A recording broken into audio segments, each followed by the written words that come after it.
Hello, and welcome to Trip4ndF1ll podcast episode 6, if I'm correct. I don't know, I'm not really keeping track of this because of how rarely I do a podcast episode. I should probably do some more, but again, I don't have as many ideas as to do, so, usually they end up being every few weeks while I, just pace them out a little. If I had something for every week, maybe, but even then, I can't promise I'm free every week. But anyways, for this episode, and let me just open this nice can of. I hope you heard that. Probably didn't. Nice bottle actually, little bottle of Coke, vanilla, no sugar. Not sponsored, by the way. I just like Coke. But yeah, anyways. Um, Again, a lot of my podcast episodes are season based, I noticed. Like they seem to be focusing on the season. Maybe we'll change that up. So we're gonna do another season based episode. We've talked a lot about obviously predictions, what would happen if there was say a fantasy draft next season. I want to do something a little different, which isn't really that different. It's my ideal season. What I mean by ideal is what I want to see. And again, a lot of people may not agree with me. I've tried to make it. I don't know. I feel like people would just if they're a general fan of the sport.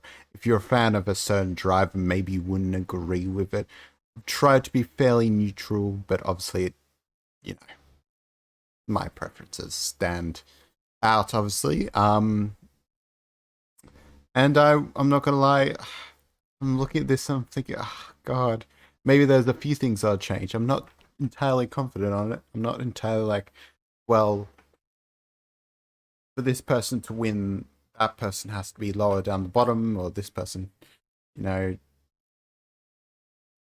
it's hard. It's really hard.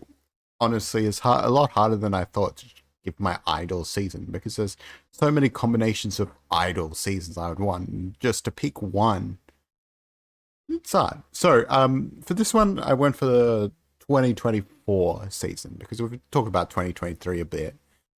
2024 I think could be something where things change up enough, but I was also thinking of doing a 2026 ideal season. We could either do that on the fly at the end of this episode if we have time, or I could hold on, I just noticed the color of that is flashing. Maybe let's put on the, yeah, that's a bit better. I just noticed light from my desktop was reflecting onto my screen. But yeah, no, 2024. This one's 2024. 2026, I think, would be fun to do as well because I just thought, hey, enough things could change. I was a little bit restricted because while this is an ideal season, I'm thinking, what is somewhat realistic? What is somewhat realistic? We're not going to say Haas is going to be the best team, for example, you know. Or, I don't know, we get rid of all American races, even though I really wouldn't to see that, but I mean, some people would. Or yeah, we have a massively different grid. I'm thinking of what is somewhat realistic. What do I want to see? Yeah. But yeah, I want to get into this because I'm just talking in circles, I guess.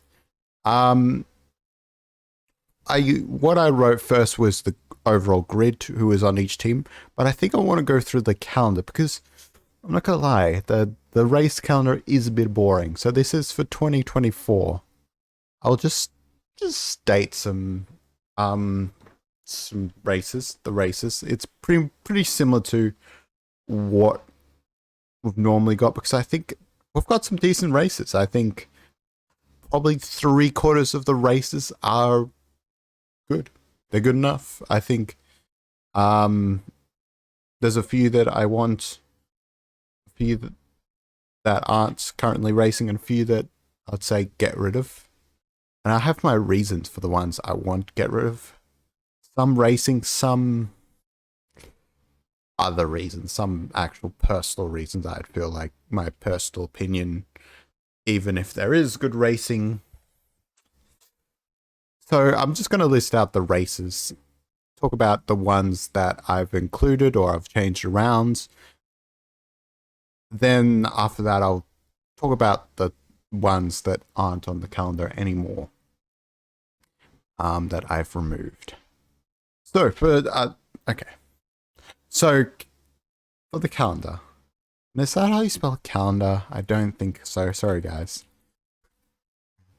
Okay, it actually is. Never mind. Never mind. So for the calendar, first I've got Australia, which I think really should go back to be the opening race. It's been a great opening race, or great even. I mean, Europe probably wouldn't agree with me. A great ending race when it was the final race when it was in Adelaide. I've got another hot take. I would actually include in a 2026. I don't think it's ready. 2024 might need a bit longer than 2026, but I think. Anyways, we've got Turkey. I thought next. I think that's a good race. It's a good in between race because Australia is quite far from the Europe sort of, because we go a bit into Europe after that, right? It's a bit far away, so I thought Turkey was a good, like, yeah, in the middle, because after that Bahrain, which is, you know, about the same, except we have Bahrain first. So Bahrain third, I think, is a good place. I think it used to be third, didn't it? Bahrain, let me see. Bahrain was either the third or the second, and I think that's what should stay. It's a decent race. I like Bahrain. Bahrain. Well, let's look at F1 2019. I don't know. 2019 World Championship, because that's probably when it was Australia. Yes, Bahrain was the second Grand Prix. For this, I thought Australia, Bahrain's a bit of a big gap, so I thought maybe you could go Australia, then a 2-week break to Bahrain, then 2-week gap to Turkey, then do a Bahrain doubleheader, something like that. And, obviously in the same realm, or maybe you want to go Bahrain Baku, because I've got Baku next. That's about where Baku is, I think, the fourth. And normally fifth, we've got Miami, a bit of a weird one, but I was like, whatever. It's in the same position as the calendar. Imola, Monaco. I actually thought I removed this one. Spain, we've got 8th. Because that was the one I actually thought we would remove. Spain's not that interesting. I don't think Spain's the best. It's a bit of a boring track, but you could probably argue for a lot of the tracks. Like a lot of people aren't very fond of Australia. I'm fond of Australia, obviously, because of a bit of bias, but yeah. We've got Canada, Austria, Silverstone, Hungary. You know, they're all fairly good races. Keep it that way, I think. Keep the European races with in Europe, I think. Apart from like Imola. Imola's in a weird place, I feel. But there's probably a reason for Imola being there. Then we've got Germany. I thought, look, you could either go Hockenheim or Nürburg. What is? I remember there's a certain name for that, but yeah, Nürburg. I think for this one you would go Hockenheim. I think Hockenheim's a good race, and I think I was watching actually Hocken Germany 2019 GP. Was it the 2019? I think it was. Yeah, that was crazy. I was watching that with friends in the fastest pit stop community. Anybody's actually heard of that? I imagine a few of my followers on Twitter know because I mean, you know, I'm not there much, but hey. Yeah, I think it was. I think yeah, there was the 2019 German. That was great. That was great. I forgot. I forgot about that one. And as soon as I start watching, it's like, man, this is a good fucking race. So I think yeah, I think Hockenheim should come back. Apologies if the fans, you hear the fan in the background. It's a hot day, so I need my fan. I need my fan. It's a crazy hot day, like out of nowhere. And tomorrow it's gonna be cold, so weather's fucking weird. Anyways, then we've got Belgium, Netherlands, Monza. You know, again, they're usually the I think the three after some break. I think in this case they probably would be the three after some break. Maybe you could even have a triple header there. I don't know.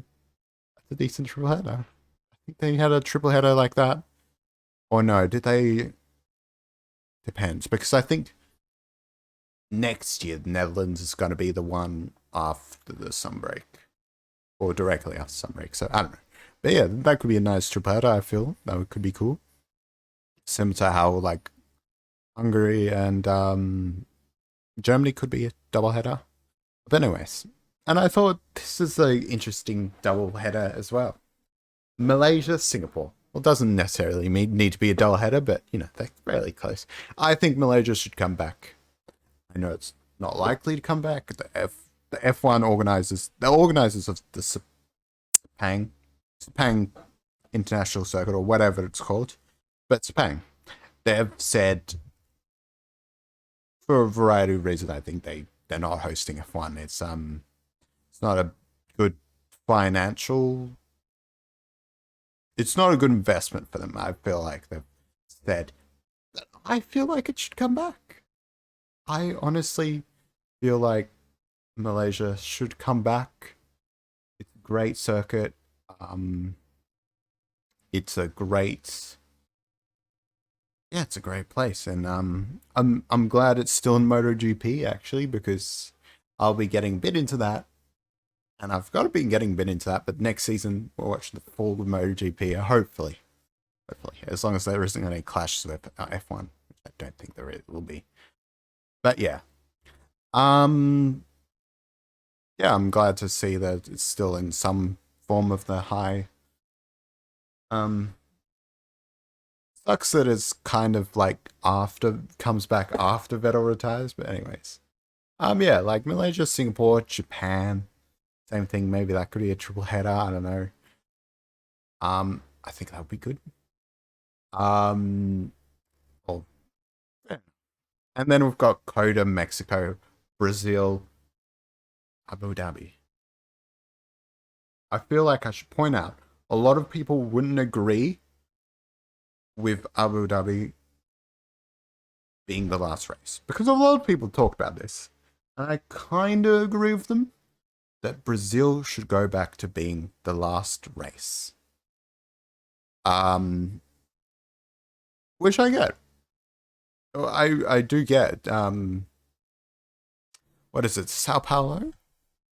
No, there's a Brazil Grand Prix. Why can't I remember what the circuit's called? The Sao Paulo Grand Prix. Okay, Autodrome. Interlagos. Interlagos, of course. I'm an idiot. Forgive me. I am out of it this weekend. Interlagos. I think it's a good circuit. However, I do love a night race. I do love a nice race. And honestly, it is a bit of a preference for me as well, because it's at a decent time for me. Brazil's like 5 or 6 a.m., which I could get up for if I was really wanted to. Like, it's the finale, especially if it's a title decider. I could get up and watch it for work, maybe. But I don't know. There's something about, obviously, Abu Dhabi being a midnight race for me. Being a night race, I think they always put on a great show. Like, the fireworks. The fireworks are great. I think Abu Dhabi should stay as the last race, which I know a lot of people won't agree with. But yeah. Now, I do want to talk about like the ones that are missing. Obviously, I thought I didn't include Spain And I feel like for Spain, you could easily replace that with like the South African Grand Prix, Kuala Kalami. Hold on, I'm searching up a lot of stuff. Kalami, yeah, Kyalami. I don't know how to say it. But yeah, the South African Grand Prix. And that was on my list for a while. I swapped it out, I think, for the German Grand Prix. Because I was like, oh shit, yeah, I forgot about Germany, right? We forgot about Germany. And it was on the list because I know it's gonna be included. Yeah.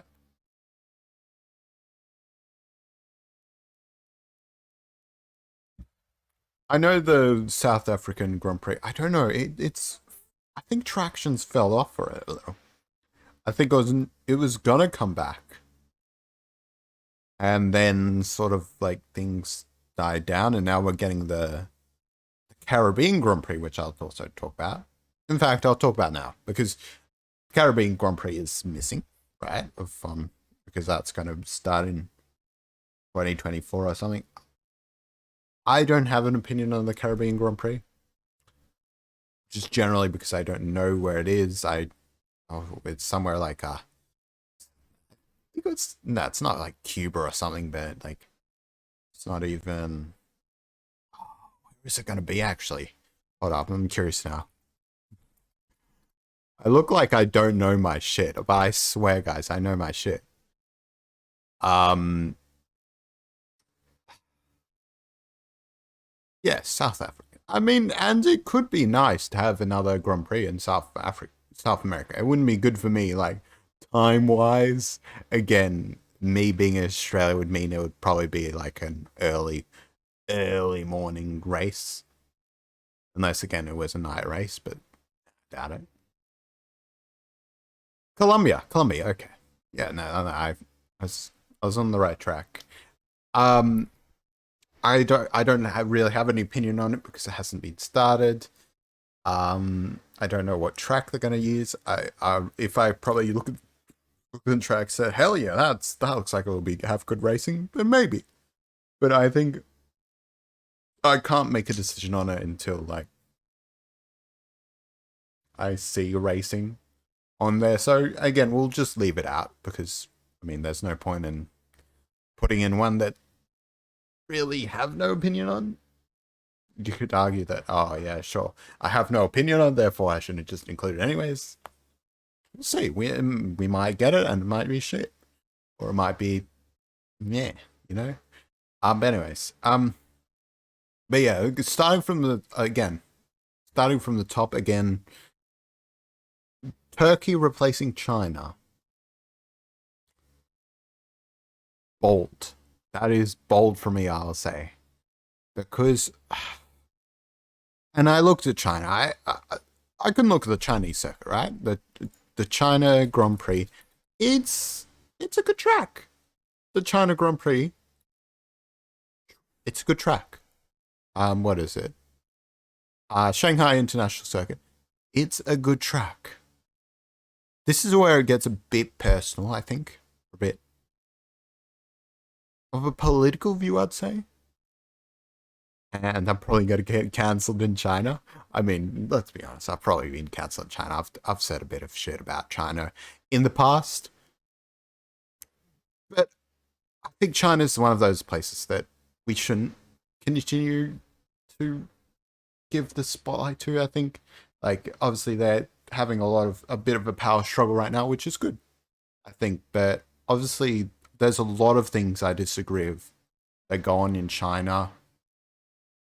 Should they lose their Grand Prix because of that? Debatable.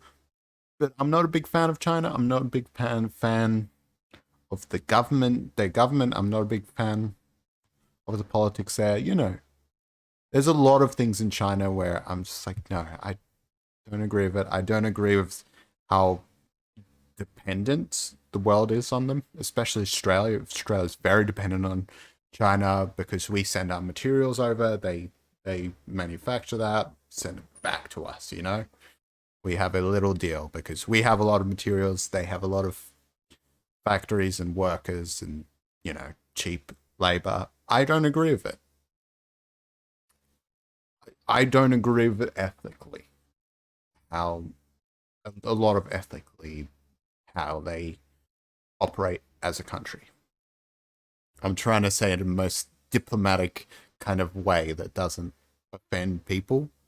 Because again, I have no problem with the Chinese people. It's more the Chinese government. And I feel like until the Chinese government changes, I'm not going to agree with the country as a whole, So I don't think China should be on the calendar. It's a shame because the circuit is great. The circuit is great. Look at it. If I'm just looking at it right now, and it is great. But yeah, it's just in the wrong country. I'm sorry. But yeah, moving on from that. Another one. Where was the next one that I think I missed out on? Well, obviously France. France obviously isn't going to be in the 2023. I nearly include Magny Cours, but I don't know if Magny Cours, or what is it? Is it still on? Yeah, it is still a grade 1. I don't know. I think realistically, I feel like if it was going to return, they would need a bit more time. And I feel like it could return in the next few years, now that they've lost Paul Ricard, and I don't think Paul Ricard is returning. Let me see.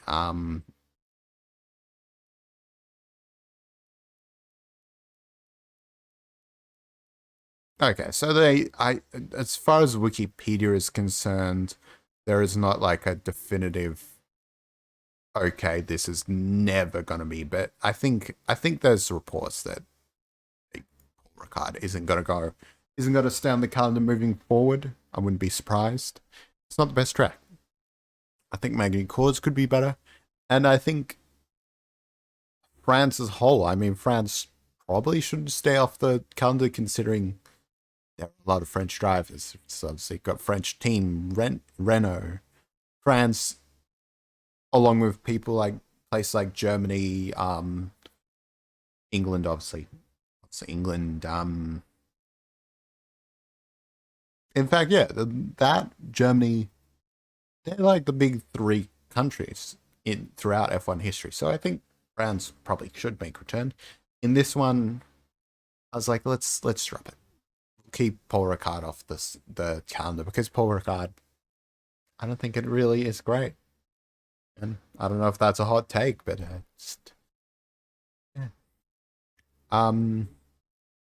What else? What was the next one we did?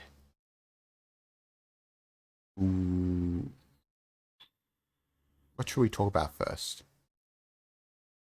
Oh, yes, of course, the first one. Right. The second, what is currently the second race on the 2022 and 2023 calendar, I think. Jeddah, Saudi Arabia. So this is something I'm going to talk about for 2 tracks. 2 tracks on the calendar. It's not that Jeddah's a bad racetrack, right? And it's in the same kind of light in the China debate. I don't think the Middle East should have as many F1 tracks. I don't think, especially Saudi Arabia, where again there was a missile strike in the same weekend in Saudi Arabia as the Grand Prix, and no one could say shit about it because they were too scared to talk about it. The government was basically threatening to be like, this should be all a good weekend. We don't talk about it.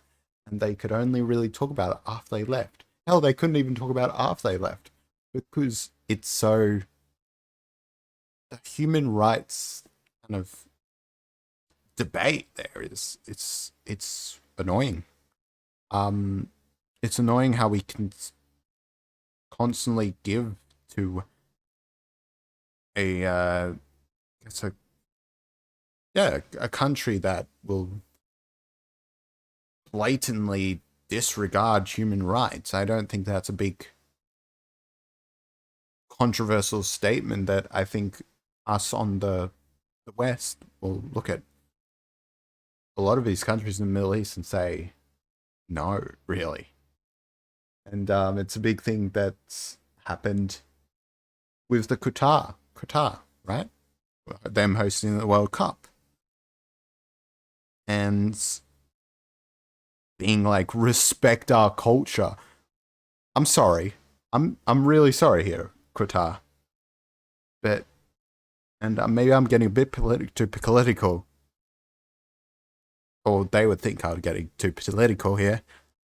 But I'm not sure you can just say respect your culture when you just criminalize being gay.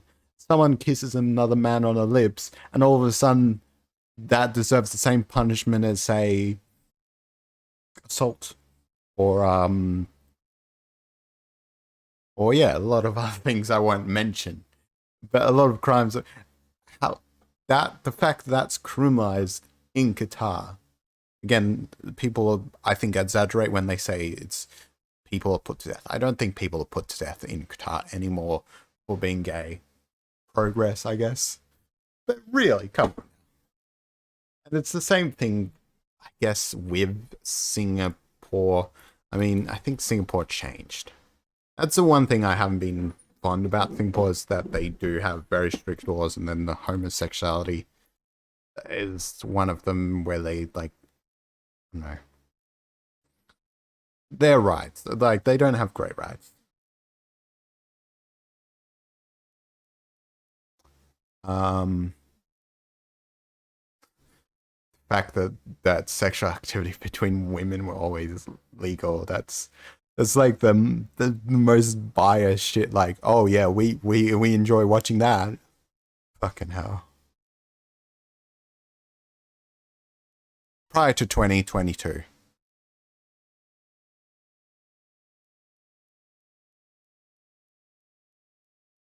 Okay, so it's pretty much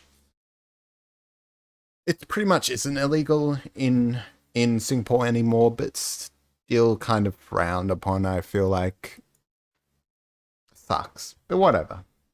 That's the one thing in Singapore. I think there's a lot more human rights again um debates, but yeah, that again, same thing with that I said with Saudi Arabia, Qatar, decent circuit. They're getting a better circuit as well in 2024. I think it was even 2023 they're racing a new circuit. Like a properly made, like custom built circuit. Again, human rights. It's a human rights discussion. I don't think, and the fact that it's so about the money that I understand F1 needs to be funded somewhere, but I feel like it should be funded by a more ethically good way, which I guess that's the world. I feel that that's the world, isn't it? There's a lot of shit that happens, and we kind of have to put up with it, I guess. I guess even the current system that most countries work under, I mean, it works. It's not the best, I guess, but still, I don't think, I really don't think it should, I really don't think they should race in those. Like, I'm happy if the Middle East have some races. Like, you can't just go straight up. Oh yeah, you can't. You're such a big portion of the world. You can't have any F1, which is why I include places like Baku. I think great track. Would be. You hate to lose like Baku. Bahrain's a good track again. Maybe that's the one of the ones that should be in consideration for being lost. And then Abu Dhabi. That's still like 3 races again. Abu Dhabi's, I said, a great track. I'm not gonna say a full ban on tracks in the Middle East, but hey, I don't agree with it. I don't agree with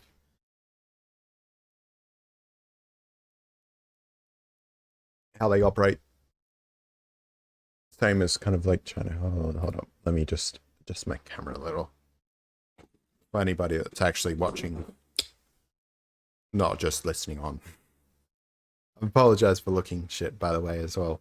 I'm being a bit lazy with the beard, and oh, my mustache grows too quickly. But anyways, things real quick. Yeah, that's good. That's good. But yeah, I don't agree with them as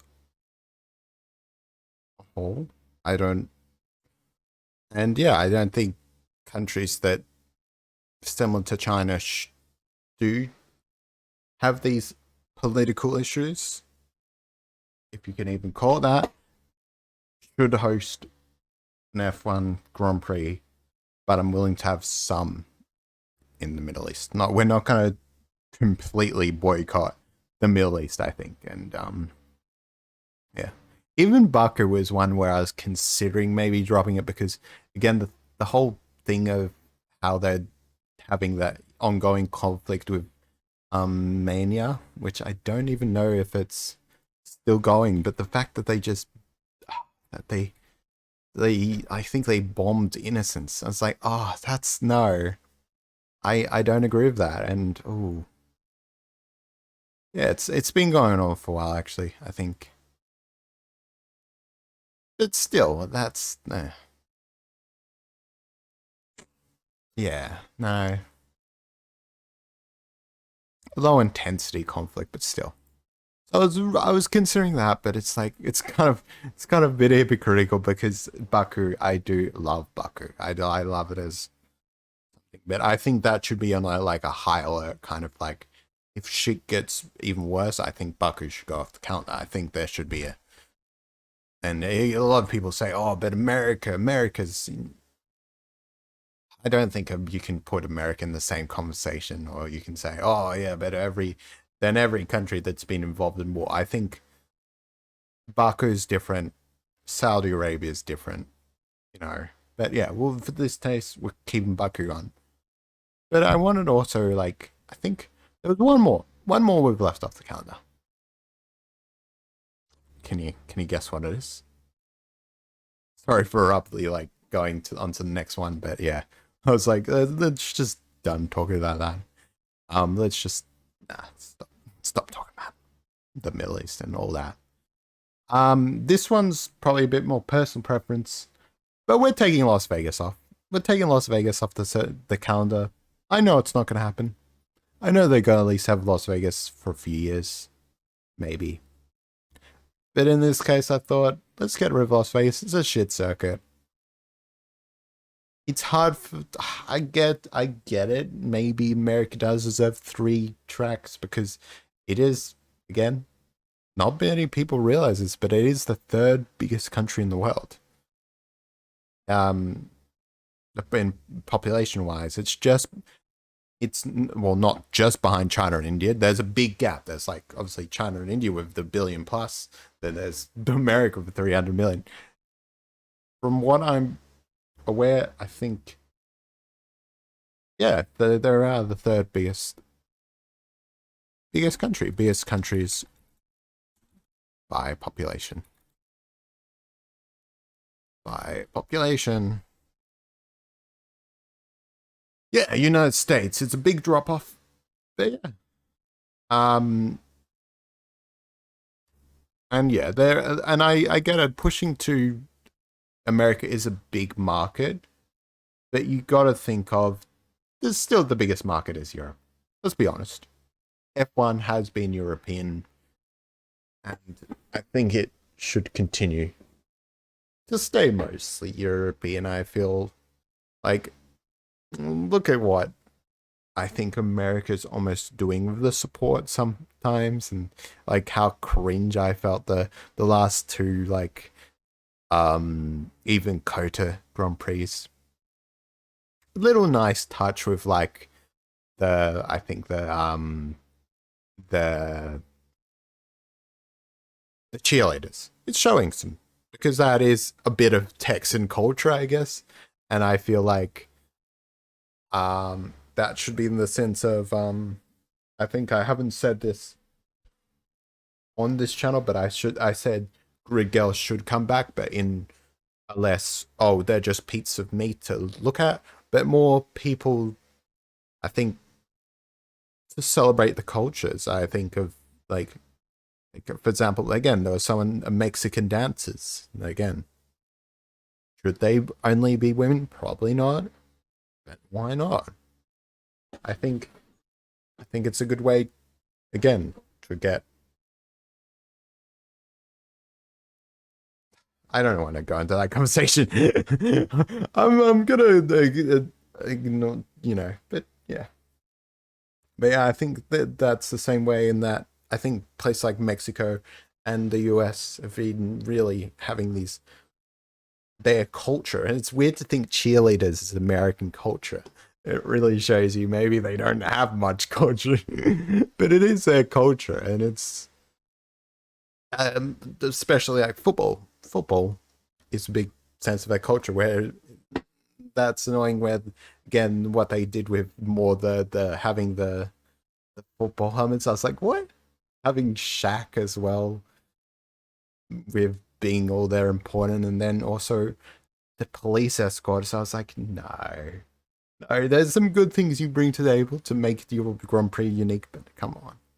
So I thought I think maybe we should tone down a bit on America again. If you really want to go like say, I think North America has the right amount of, or even the Americas in general, like especially if they have the Caribbean Grand Prix, they still have a decent amount. Right. They have Canada, US, two in US, Mexico. So yeah, again, two in US. They have Brazil, 5 tracks. Again with the Caribbean, 6 tracks. 6 out of 22. I mean, I know it's bad to maybe group just America as a whole, but it is within, I think, reach of, or even in the same time zone. I think that's an, I want to say, good enough for the Americas as a whole.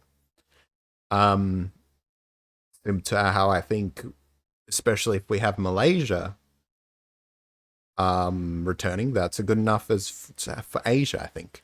I've talked a little bit too much about the calendar, so I might move on a little. Um, but yeah, I don't think I've missed anything. If I've missed anything, let me know. But yeah, I really don't think Las Vegas should be on the calendar.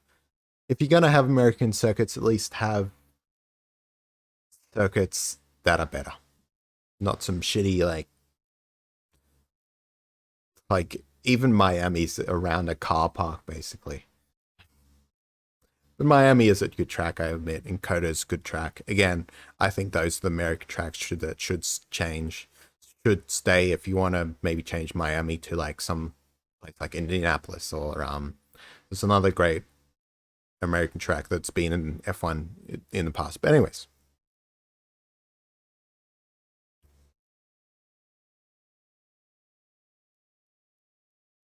moving on to the grid, because I think this is more of a, this will be a bit quicker because some of them I haven't actually changed that much. Because, and it will start based off, it's just constructors orders from this season basically, or well, not quite, because I think I've got McLaren and Alpine in the wrong order. But anyways, um,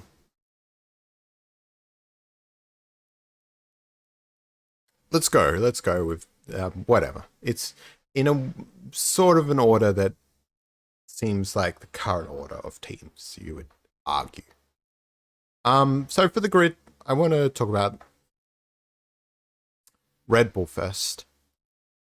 I don't have much to say about Red Bull because Max Verstappen, Checo Perez, Sergio Perez. I can't believe I wrote Checo Perez. Like for everyone else, I put their actual name. I just thought, oh, let's go Checo Perez. So how shows how used to actually calling them Checo instead of like Sergio. But who calls him Sergio really? Yeah, Max and Perez, Max and Checo. I don't think it should change. It's a combination that works. I think 2024 is going to be Checo's last year, but I think he should still be on there. Again, a lot of people are like, oh, Daniel Ricciardo should, or Nick DeVries should. should uh, get the call up, replace Perez, blah, blah, blah, need to get rid of him. No, I think he should stay for a while. Even he might even, you could argue he should stay for 2025, maybe mix things up in 2026, possibly. But it depends. I think it really depends for me how well De Vries forms. I don't know if we'll see Ricardo back in that Red Bull. I don't know if that's the best choice. But hey, maybe you put Daniel Ricciardo in the Red Bull simulator and he's just driving it like no tomorrow. He's like, this feels like the same Red Bull I was driving back in 2018. I mean, it shouldn't have changed that much, but maybe he gets back in the Red Bull and it's like, oh wow, okay, we've got maybe not quite the same Daniel Ricciardo we had in 2018, but he's decent, he's solid. He'll probably be a better second driver than Perez, and maybe you replace him in 2025. Give him a few more years of supporting Max.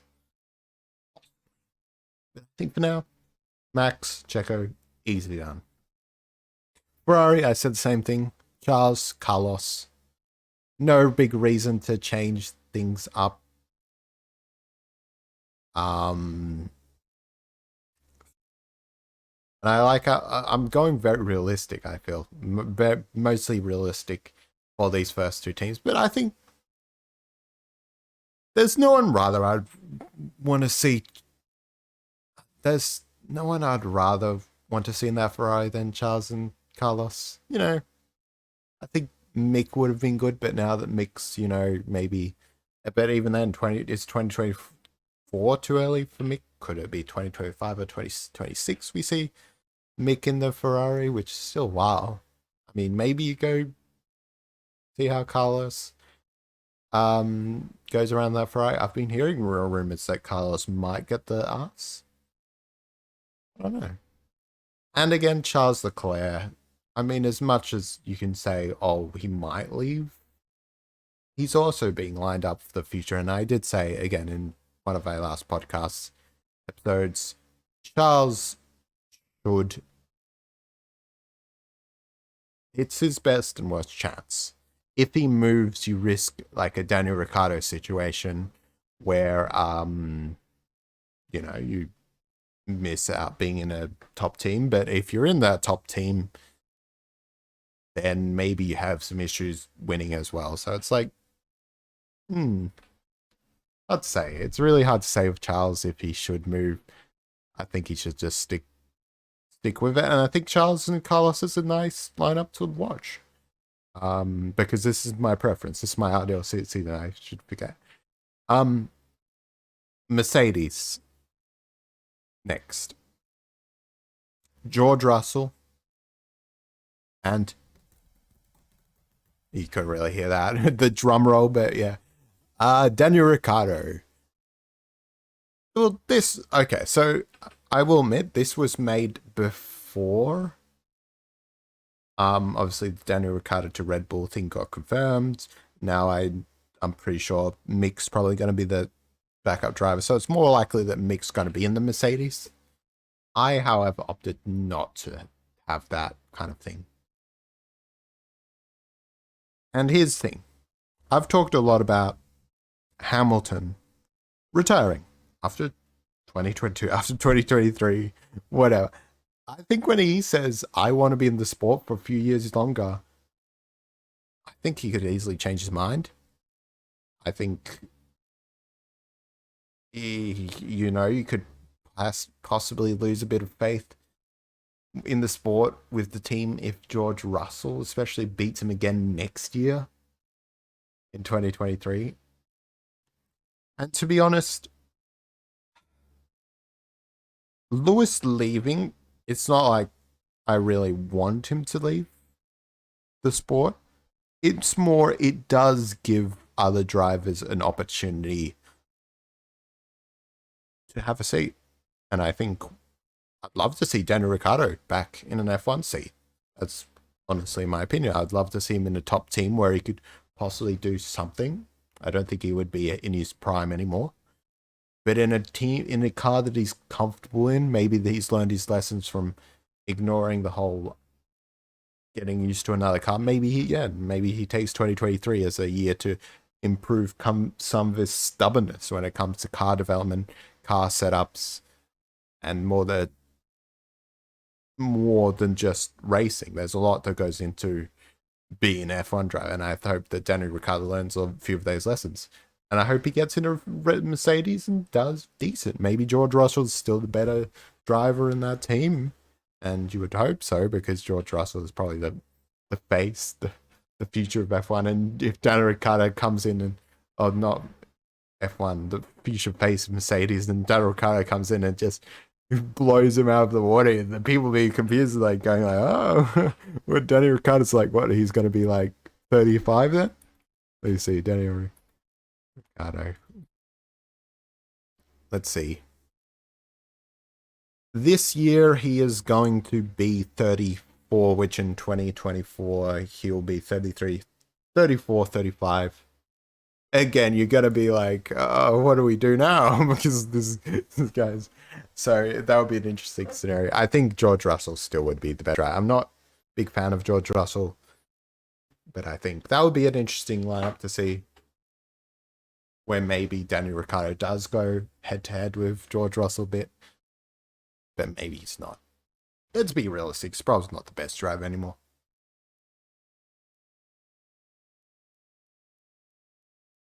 Which is sad, because in 2021 I said he was going to be the third best driver. In that McLaren. But then again. Speaking of McLaren, that's next on the list. Same as Ferrari and Red Bull, sticking with the same lineup they've got currently. Lando Norris, Oscar Piastri.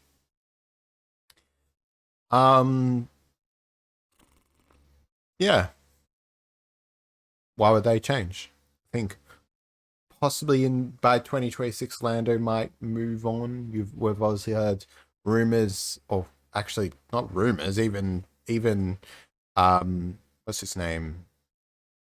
Helmut Marko. Or is it? Feel a bit forgetful today. Helmut Marko. I was like, is that the right way? Whatever. That he could go to Red Bull, which is surprising, because I thought he would be more connected to Mercedes.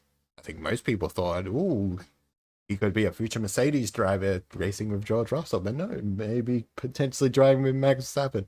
We don't know. But I feel for now, Norris is the face of McLaren. He's definitely the focus. But we'll see how the dynamic of Oscar Piastri coming into the team, whether they start to go, oh, but Oscar Piastri. Yeah, Lando Norris, I don't think has proven himself enough. I think he's one of those good drivers that really needs to show what he can do in the next few years. And I think he needs to convincingly beat Piastri. Well, obviously next year, if Piastri comes in and just beats Norris, it's like oh. And I think Norris will beat Piastri next year, as much as I am an Oscar Piastri fan. And then again, 2024, you might beat Piastri. Maybe it's more 2025 and 2026. We might see Piastri take the next step, but that also depends on how good Norris is. It's a weird combination, Norris and Piastri. Two young drivers, one probably more upcoming than the other, because I think Norris is closer to his prime. Piastri is obviously, he's still got many years to go until he's probably at the peak of his level, which is why, again, Alpine probably wanted to put him in that Williams, because they wanted to give him a few years, kind of like George Russell, to kind of whatever. But speaking of Alpine, no, I sound like Toy Cat. He's always, if anybody ever watches Toy Cat, especially Toy Cat 2, his second channel, I love his second channel. No hate on him. I love the content he makes. But he's always like, and speaking of, that's always his bridge. That's always his bridge to the next thing. But yeah, no, Alpine. Alpine's next on the list. Controversial take. This is where the ideal really comes into play, I feel. this is where it becomes more ideal than likely. Because with Alpine, we're keeping Gasly. But we're putting in Mick. Mick Doohan.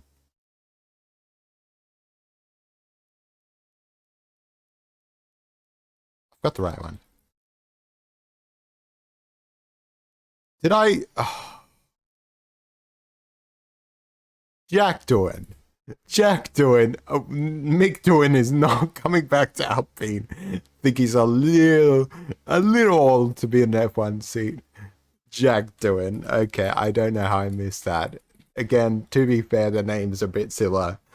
It's always weird when people name their children similar to their name. Or put a junior.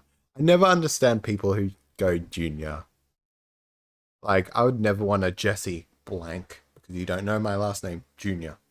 You know, that would be weird. Like, I don't know. But again, maybe personal preference. If you want your son to have the same name as you, and then Mick. Wait. And then yeah. But I always find it nice how even Michael Schumacher named his son after Mick Doohan because they actually had a surprisingly close relationship.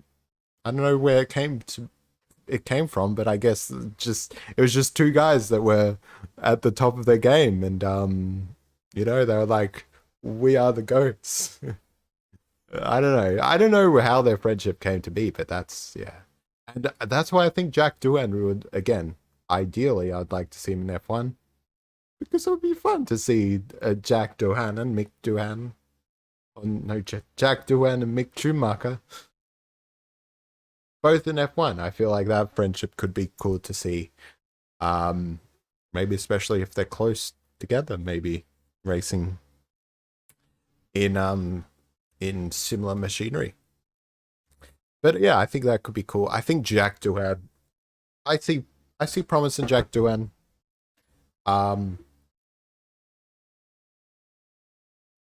Will he be great? Hard to tell. It's hard to tell. I'm hoping Jack Doohan wins F2 this year. Is he going to?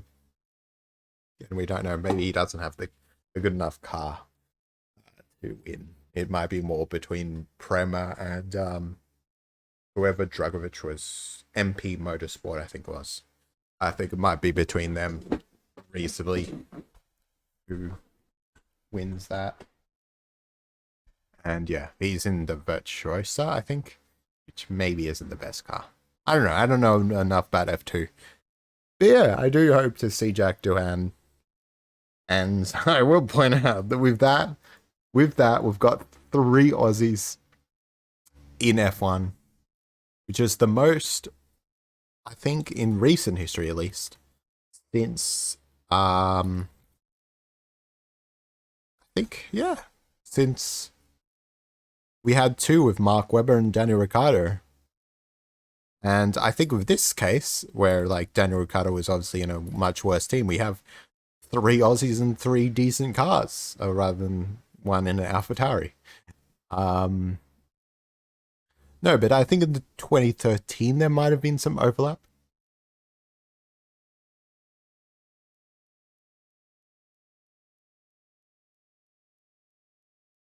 Wow.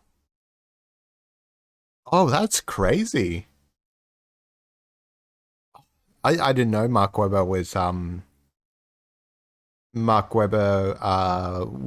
was nearly hired by Ferrari. I mean, that's a bit of a sideways move. Like Massa was decent. I really don't understand why they would kind of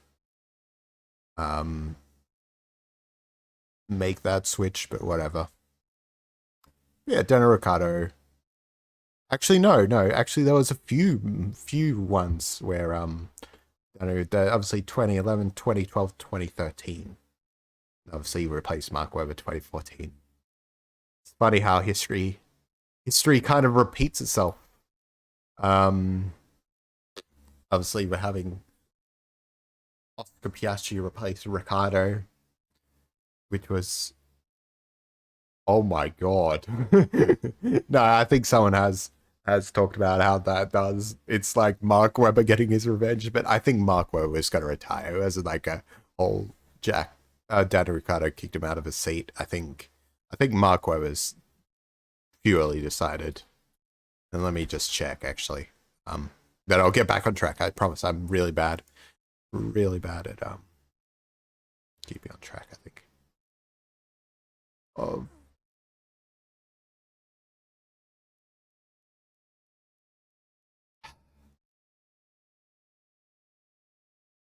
yeah. I mean, let's look at it. His F1 retirement. I think he just didn't. I don't think he just decided, oh fuck it, I'm retiring because I don't have a seat with a Red Bull. I think he.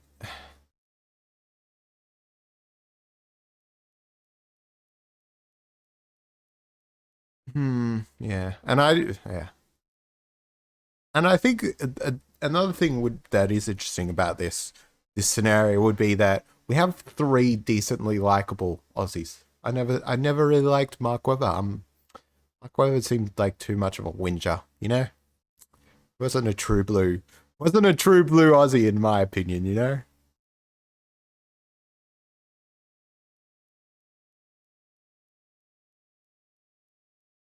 Yeah. Okay, so like, oh yeah, the off. Yeah, no, he got an offer to stay with Red Bull. Okay, so it wasn't like that, but it is funny how he does. How us PSU has. But anyways, going on track. Let's go get it. I think the only thing I could say is we forgot to mention Esteban Ocon. I don't like Esteban Ocon. I wouldn't. He's one of those unlikable guys. Maybe I'll talk about why I don't like Esteban Ocon a little bit another time, but I won't go into that. Again, let's just say just because of you know that Verstappen and him don't get along. That's one of the reasons. And I think I'm on Max's side here. Um, a little bit biased, but okay.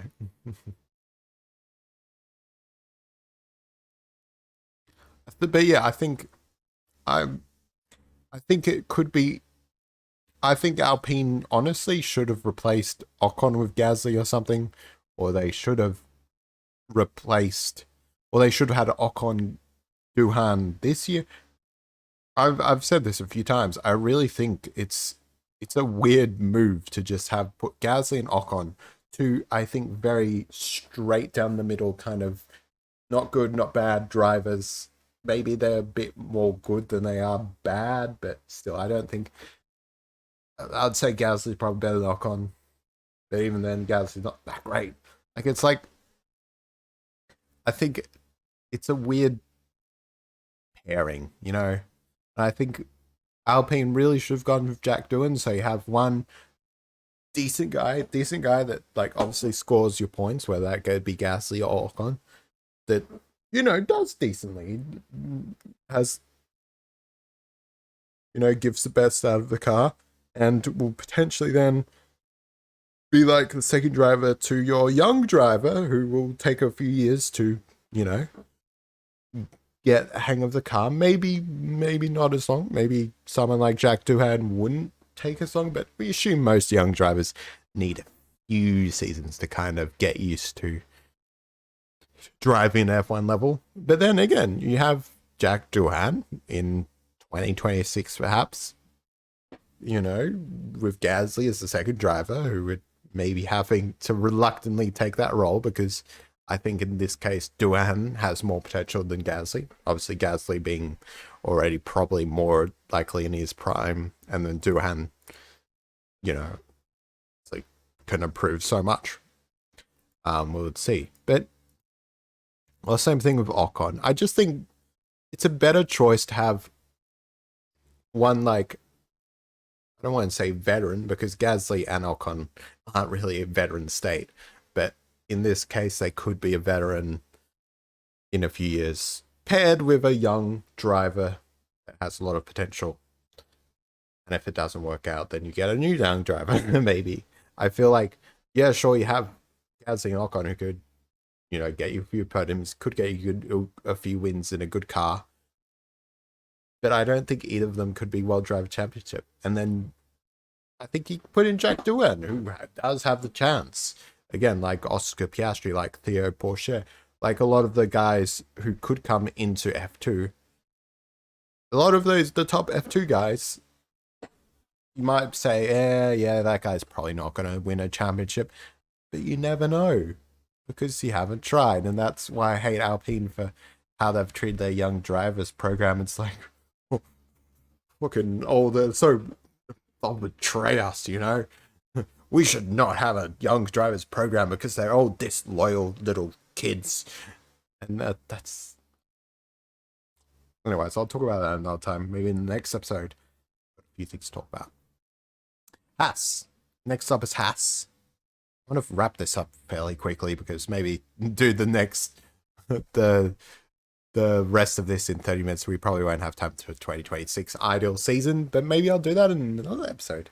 The future episode, we could talk about what I would want to see in 2026. Fun. But yeah, Alpine. Let's look. Oh no, Haas. I'm gonna. Ooh. This will need a bit of explanation for the next team, but for Haas, new lineup, Bottas, Theo Pourchaire. So obviously Haas. Let's look at the 3 most recent drivers for Haas. Obviously you had Mick Schumacher, who's leaving. I don't think Mick Schumacher should stay with Haas even in this ideal, like, alternate timeline. Because as much as I wanted him to stay with Haas, and if he'd stayed with Haas for 2023, I still thought he should have maybe gone somewhere else in 2024, which we'll show in a bit. Bottas, I think he's a solid driver. He's a solid, like, I think a lot of teams will be looking at him. I don't think that the top teams will be looking at him. It's possible he could get a job with a top team. I think he's still at that level, but I think there's probably not a big chance of Bottas going back to, say, a Red Bull or a Mercedes or a Ferrari. Bottas in a Ferrari would be interesting, though.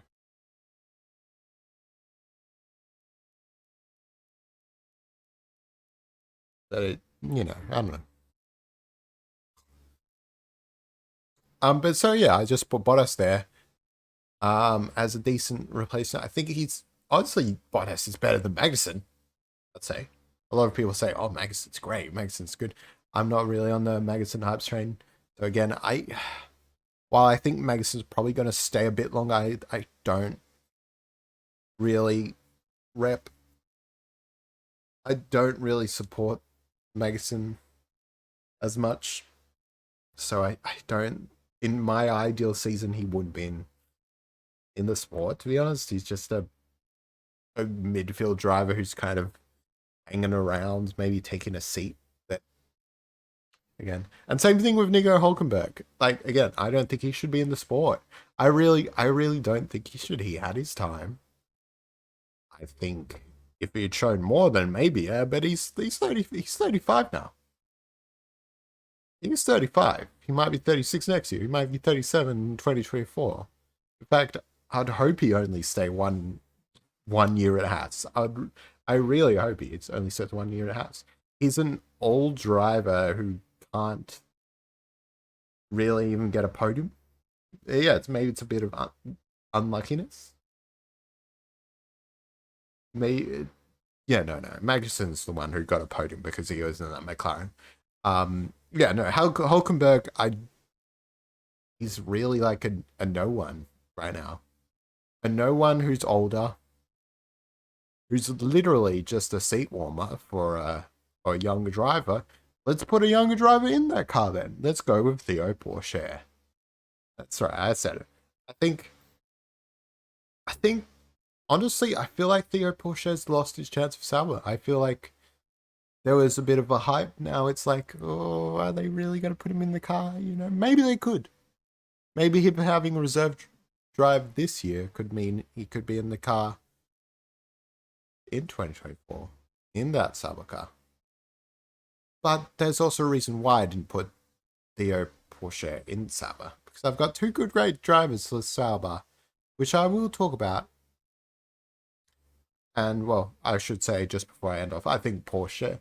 It would be interesting to see Porsche in a F1 seat. Let him prove it. Let him prove himself.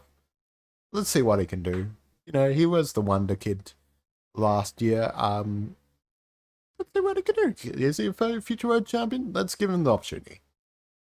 And again, I think it's better than Magnussen or Hulkenberg, who are two fairly average drivers who are getting older. Like, let's have some youth. Let's have some youth. Let's have some new competitors, I feel. But yeah, for Sauber, again, I think in 2024 they're not going to be. In fact, let's look at Sauber F1 team. I don't think they're going to be. I think it's after 2024.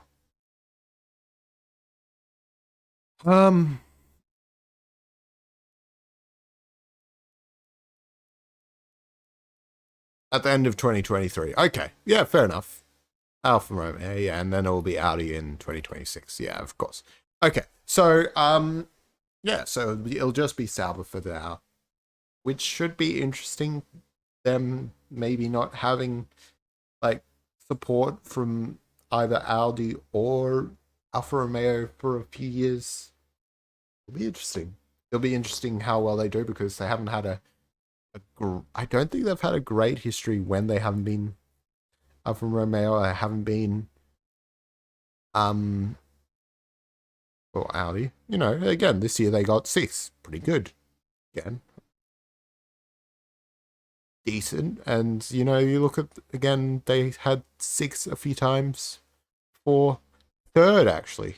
Okay, I didn't realize they had a 3rd. And a 2nd, okay. But then again, they were still BMW Sauber. You know, again, you have, but when they were just straight Sauber, they didn't do well. But anyways, that's another thing to see. I hope Sauber do well, even without, because there are 2 drivers that I picked for Sauber. The new recruit, Mick Schumacher, and Zhao Guanyu staying on with Sauber. So Mick, I'll explain Mick. Obviously, the Audi connection, German team. I think they could want to get Mick. And, you know, a lot of people saying maybe Mick's going to be in the Mercedes, which would probably be better for him, because he would have been a better team sooner. It's okay. Maybe in 2026, Audi Sauber will be good. Hopefully they will be. I really want to see Mick do well. Obviously, this isn't exactly what's going to happen, but it's probably more likely that Audi do try to get Mick Schumacher and give him a chance. And then I said Zhao Guanyu, because I've got a lot of praise for Guanyu.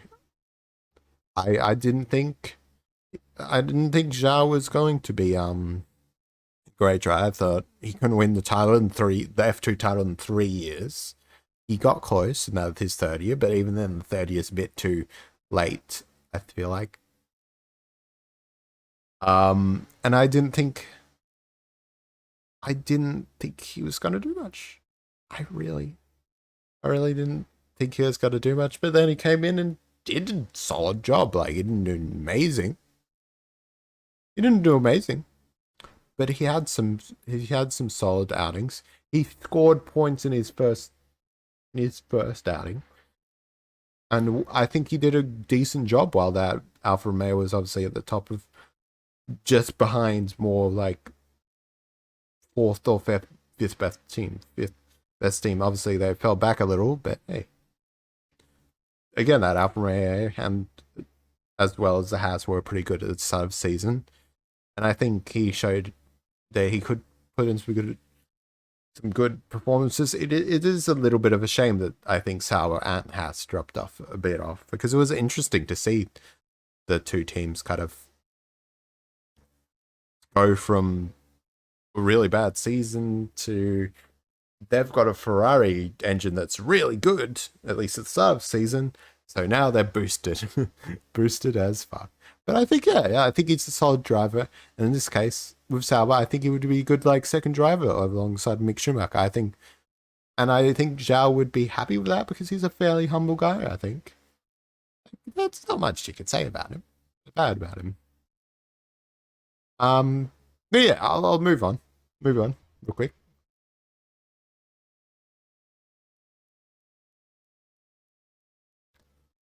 We're getting close to end. Don't worry, don't worry. A few more teams to go. Aston Martin next.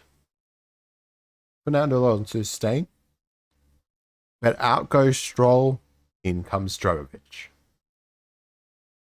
Now I want to clarify this, right? I don't think Drogovic has a great amount of potential.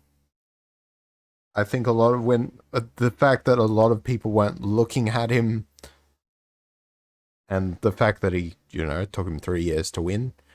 The fact that a lot of people weren't looking at him, even though he won the championship and he won convincingly, and they were still looking at people like Logan Sargent, like Theo Porcher still getting a good look at. Nick DeVries in Formula E, you were looking you were looking at those guys to come in. Even Oscar Piastri. And again, there was a lot of demand for Oscar Piastri. The fact it really shows you something that Drogovic, I don't think will do great. But let's see what he can do. But I was thinking more for Aston Martin. I'm thinking 2023 is the last year for Stroll. I hope it is. And there's maybe a good chance that Lawrence Stroll can stop going. Can stop standing up for his son and eventually has to say, we're replacing you. Maybe if he's lucky, Stroll still gets a reserve driver role. I think maybe, maybe they try to look for another seat to him. Maybe they say, it's okay, son. I'll buy you an F1 Formula E team, or yeah, something like that. Yeah, Formula E team. He buys a Formula E team and puts Stroll in Formula E and goes, there you go. Go becoming a Formula E world champion. Oh, God. I hate the whole nepotism thing. But yeah, even on Twitter, I was saying with people, I was saying, look, Stroll isn't a bad driver. I think he's if you look at the 5, especially in 2023, now that Latifi's gone, he's definitely in the bottom 5. Like, look at who's in the bottom 5 right now. Probably Stroll.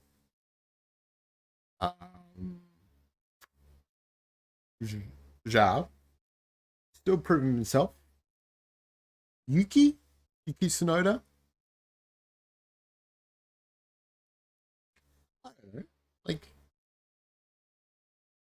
maybe he deserves a bit more time, but like I don't feel like he's a great driver. Maybe he's proven that this year, which will relate to my AlphaTauri.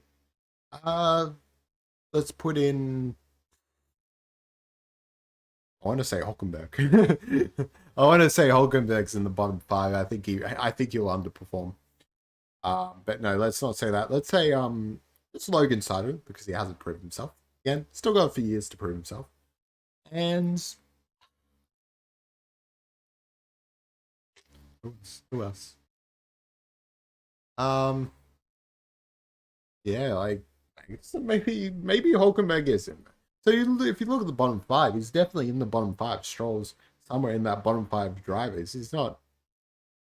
I think you could say there's a lot of convincingly better drivers than Stroll.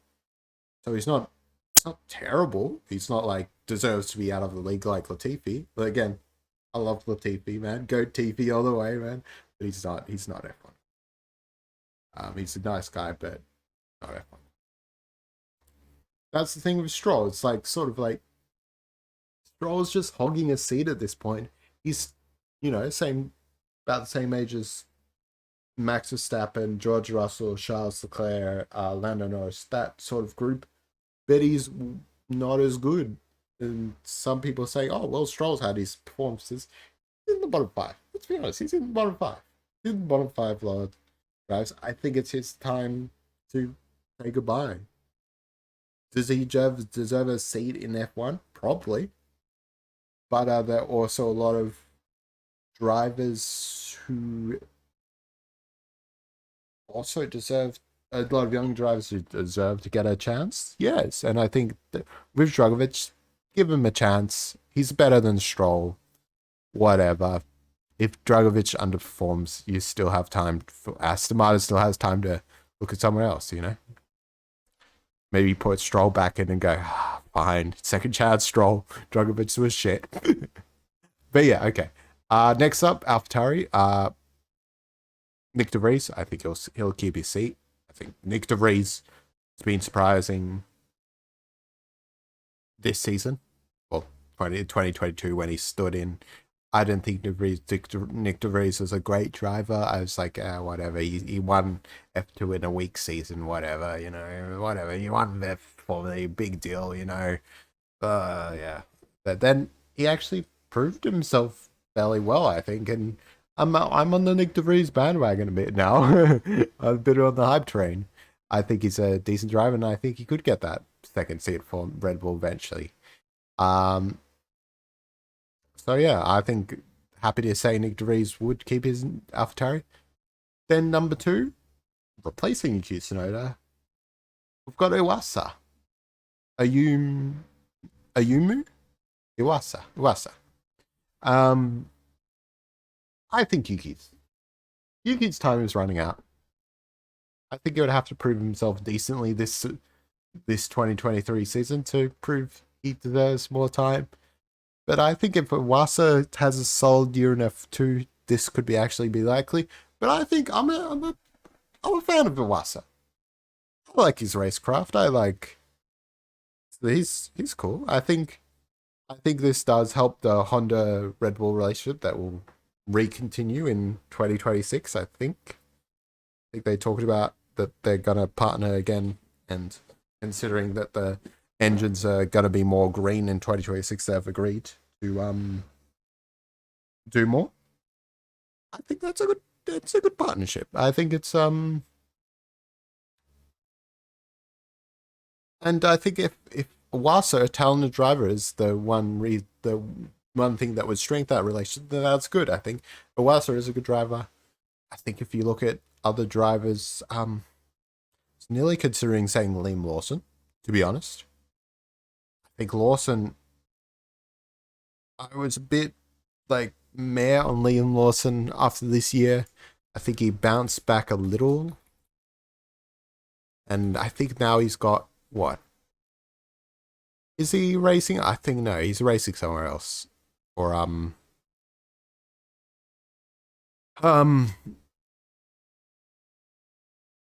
think he's he's racing somewhere else in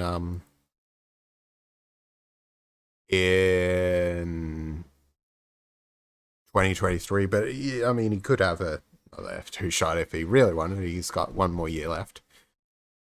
But I think maybe, possibly. I think him bouncing back to third is quite surprising.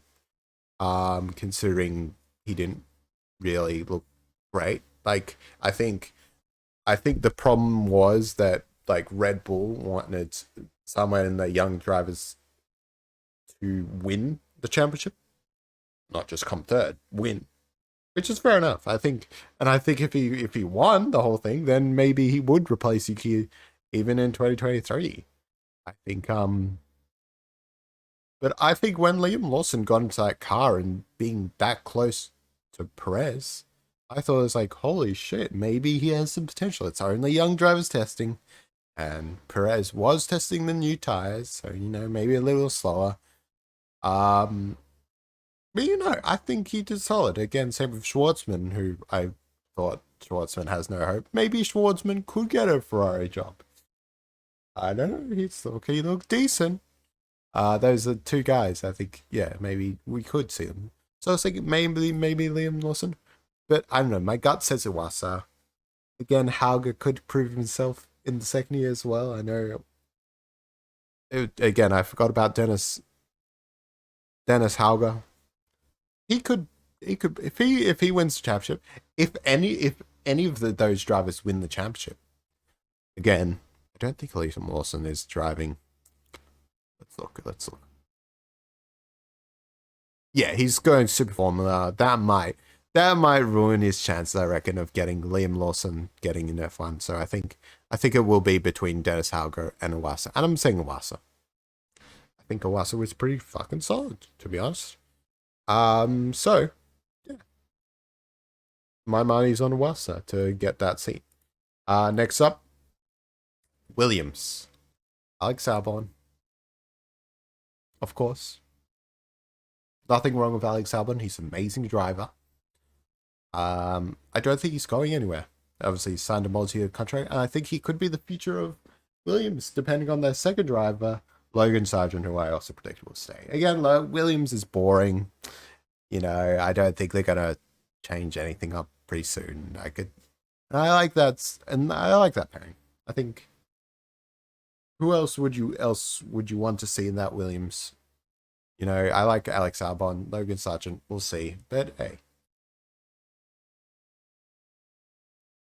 I think he's decent enough to at least keep the theme. And I think Williams, easy enough, done. That's it for the grid. I don't think I haven't mentioned anything. Constructor standings. A bit of this is going to be boring. A bit of this is going to be interesting.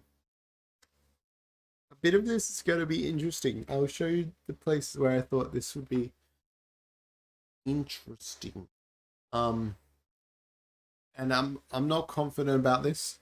Again, I might switch things up a little on the fly, but or I could say, yeah, whatever, maybe this would be a little different. Maybe these two would actually be swapped around. But for constructed standings, 2024, and let's say this is constructor standings and just overall team performance. Maybe not where they land in the constructor standings, but generally how the teams stand.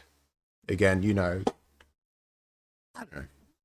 Yeah, no, because it might not be exact constructor standings, but I think it's because again, it doesn't always team performance doesn't always correlate to your standings. You can be a good team and not have a great amount of luck, for example, blah blah blah. Or you're a good team at one point, then you're a bad team, then you're a good team, and you maybe lose a few with the switching around of the team performances, whatever. But I think this is going to be the general team performance through the year. Starting off with number one, Red Bull, self-explanatory. I feel like you could argue that Red Bull might drop off a little bit with the wind tunnel penalty. And 0.5 seconds, that's a lot. Which is why I think Red Bull and Ferrari might be a little closer. And I spoiled the second one, which is Ferrari. But Red Bull, yeah, I think they still will be on top. I think there's no reason to assume they wouldn't be, and I don't think they're going to lose that spot at the top spot, or at least not go back and forwards with the number 2 team until 2026, where we'll see maybe a dramatic change. We could still see Red Bull being good. I don't know. But we assume maybe Red Bull might drop a bit. But yeah. And again, that's not biased or it's not like a Red Bull fan or something that wants to see Red Bull do. But I generally think for me that's ideal. I want to see Max Verstappen winning races. I want to see Checo doing well. Whatever, Number 2, we've got Ferrari. I talked about that. Look, it's more likely that Ferrari are going to drop off. This was their year to win, and I think they're going to go backwards a little. Maybe even if the most backwards they go is third in the standings. But I think it is interesting to see Ferrari doing well, and it is interesting to see Ferrari at the top of the sport, even if not the best team. I don't know. And that would make a lot of fans happy, I feel like. A lot of Ferrari's fan happies. And, you know, it's always good to see them. Again, skipping about that, let's go through them a little bit quicker because I'm already nearly getting to our 30 mark. Big which my friends wanted to hang out with me. I felt bad because I was like, hey, I'm recording this podcast episode. And they're like, okay. But they probably expecting me to be a little sooner. I hope they're still around. And I haven't hung out with them for a while, and I probably should have hung out with them this week, considering I didn't get a chance to during the week. But anyways, yeah. Number 3, McLaren. Is it likely that they could be in third by 2024? Maybe not. Maybe they could be fourth. Third, being in the top 3 teams, and not a distant third to 1 and 2. I'm saying a third that's not right behind Ferrari, Red Bull, but that's always in the chase, always in the competition, can compete for wins, that sort of thing. I think I like McLaren as a team. Lando Norris is cool. Also Piastri is cool. McLaren's just a cool team. I'd like to see them winning. I'd like to see them win a little. No. And that does mean number 4 is Mercedes. It's not like I kind of do want to see them outside the top 3. I'm not a big fan of George Russell. I mean, you know, I don't know. The less we see George Russell, the better. I'm almost. I just saw the other day. In Drive to Survive, if I was to return to watching the later season, I was looking. Oh shit, the George Russell episodes. Oh, I'm gonna skip. I'm not really a big fan of George Russell. But yeah, I think for that, that Mercedes has to be a sacrifice for McLaren to be in the new top 3. So Mercedes being a midfield team. Is it likely? No, I don't think so. I think Mercedes are going to come back a little, especially in 2024, where Red Bull has that wind tunnel penalty. I feel like they could be closer, but ideally, I want to see McLaren win more than Mercedes. I'm sorry, Mercedes. That might be disappoint a few Mercedes fans. I'm sorry, guys. I'm sorry. I just like McLaren more. Number 5. A return to the midfield for one team. One team that I thought was going to return to midfield even quicker than this. In fact, in the 2022 season, I thought they were going to return to the midfield. It's Williams.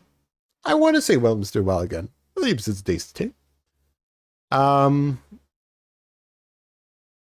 This isn't just because, you know, I had that prediction. I'm not just salty about that, no. I think Williams would be nice to see a return to the midfield. I'd love to see Albon get back to being decent and being in a car that could probably give you points a lot more than having to drag that Williams all the way up, you know, and really having to try a lot. Being in a Williams that I feel like could easily get points would be good for Albon. And then Logan Sargent, whatever. I want to see Williams do well. Again, same thing with McLaren. I want to see Williams do well. Will they? I've talked a lot about how I think maybe legacy teams aren't really going to do that well. Have I? I think the problem with McLaren and Williams is they're more legacy teams. Obviously, they've modernized a bit, modernized more than Ferrari has, for example. I feel, but I think maybe they don't have a shot because again, you look at the teams that have done well in the past. It's been Red Bull, Mercedes since like 2010 because they are a more modern team. I think. I don't know, but I do want to see Williams do well. Number 6, Alfa Romeo, which is Sauber. I more should say Sauber. I forget. Sauber. This is mostly because I just want to see Mick do well. I want to see Mick do solid. Um, maybe we could have put Sauber number 5. Possibly. I think even 6 is a little unlikely considering, again, I talked about that the fact that they won't have Alfa Romeo, they won't have Audi for a few years, they'll be straight Sauber, which makes me think they'll be a bottom at the bottom of the grid, towards the bottom of the grid again. Sucks, but whatever. But in my ideal season, what I want to see is I want to see Sauber do well so we can see a few good performances from Mick, a few good performances from Guan Yu, from Zhao. Not much more than that. Number 7, AlphaTauri. Let's see AlphaTauri. Let's see. Look, maybe we should put AlphaTauri a bit higher up because I do want to see an AlphaTauri that is somewhat competitive. In fact, where were AlphaTauri last time they scored decently? I want to see AlphaTauri. I thought it was cool when AlphaTauri, not just as a Red Bull fan, but mainly as a Red Bull fan, when they did well, you know. Yeah, 2021 they were 6th. 2020 they were 7th. And again, they got some solid performances. Again, had a big drop off, but this year, I would love to see them do well again. No, let's go. let's see a solid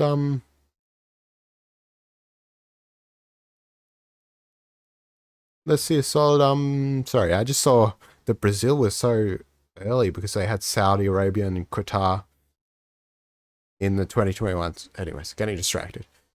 Let's see AlphaTauri be somewhat decent again. Fighting for points if they can. And maybe just being outside the points if they're not. Not dropping much lower than like 15 to 20, or like staying within that 15 to 10 most races, you know? And then occasionally getting a 10th, 9th, 8th maybe. Possibly being in the position if they have a really good race to be in that. Maybe 5th at most, you know, something like that. Even fucking, you know, even Gasly last year got a 3rd, you know, in that pretty solid AlphaTauri. Wouldn't be opposed to that. I'd like to see AlphaTauri do good again. Will they? Maybe. I don't know. See it. Number 8. Now, this is where I probably had a bit of second thought about this because I was like, maybe. I could put him up a bit high, but number 8, I put Aston Martin. I want to see Alonso do well. I really want to see Alonso do well. And if I don't like Aston Martin as a team, but I want to see Alonso do well. So it's kind of like, I feel like what Seb fans really had to put up with, like, well, we don't like the team, but we wanted Seb to do well. So, like, I think Aston Martin have a bit more potential than 8th. Possibly they could be a midfield team next year. Possibly. So I want more for Alonso. But I think, just generally, I don't think the team aren't serious.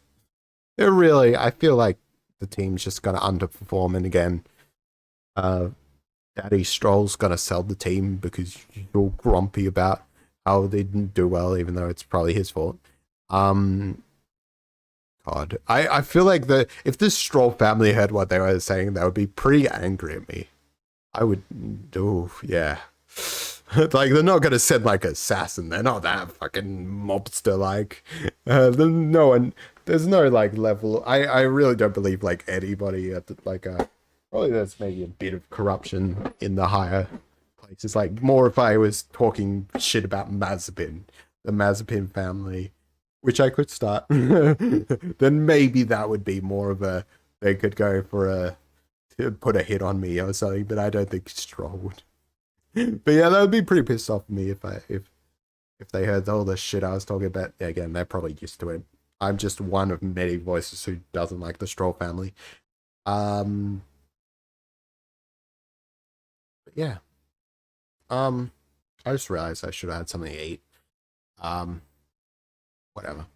We're finishing up this soon. Maybe I'll have a quick check. I'm going. Diabetes, guys. Just don't worry about it. Total thoughts. Um, Anyways, yeah. So 8. Yeah, whatever. Eh, you know, I'm fairly meh on Aston Martin as a team. My ideal season was no one takes them seriously and they don't make a good car.